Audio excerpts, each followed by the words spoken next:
Kepada mak ayah yang ada anak-anak, tolong dengar video yang saya nak sampaikan pada pagi ini. Jangan scroll lagi video ni, tengok video ni sampai habis. Kalau hampa tak tengok sampai habis, hampa adalah orang yang terpaling rugi dalam dunia. Share dulu video ni, repost video ni, copy link bagi kepada semua mak ayah yang ada di luar sana, bagi kepada semua umat Nabi Muhammad sallallahu alaihi wasallam, bagi kepada semua umat Islam yang ada di dunia ini. Kepada ibu dan ayah semua, peluk anak-anak, usap kepala mereka, baca 3 doa yang dianjurkan oleh Nabi sallallahu alaihi wasallam. Yang pertama sekali, Nabi baca doa ni kepada Sayyidina Hasan dan Husain.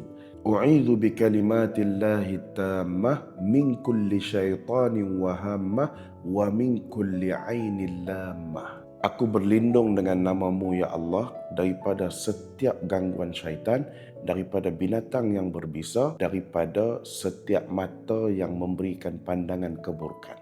Yang kedua, Rabbi zidni ilma. Ya Allah, tambahkanlah ilmu kepada anak-anak kami. Kita minta sungguh-sungguh supaya Allah berikan tambahan ilmu yang berguna, yang bermanfaat kepada anak-anak kita yang nak pergi ke sekolah pada pagi ini. Yang ketiga, Allahumma faqihhu fid din wa 'allimhu ta'wil. Usap kepala anak, hembus di ubun-ubun anak setiap kali anak nak keluar pergi ke sekolah untuk belajar berkaitan dengan agama dan juga ilmu. Baca 3 doa ni, mudah-mudahan anak-anak kita semua menjadi anak-anak yang berguna. Ya Allah, jadikan anak-anak kami anak-anak yang saleh, salehah, yang mendengar kata-kata ibu dan ayah. Ramai-ramai yang tengah tengok video saya ni, boleh tak komen amin? Komen apa tuan-tuan?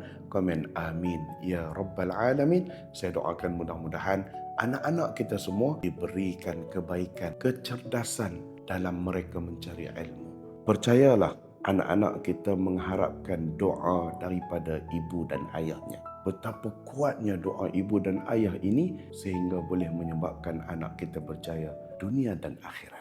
Mu'alim Muda Anas, sebarkan ilmu, semoga bermanfaat.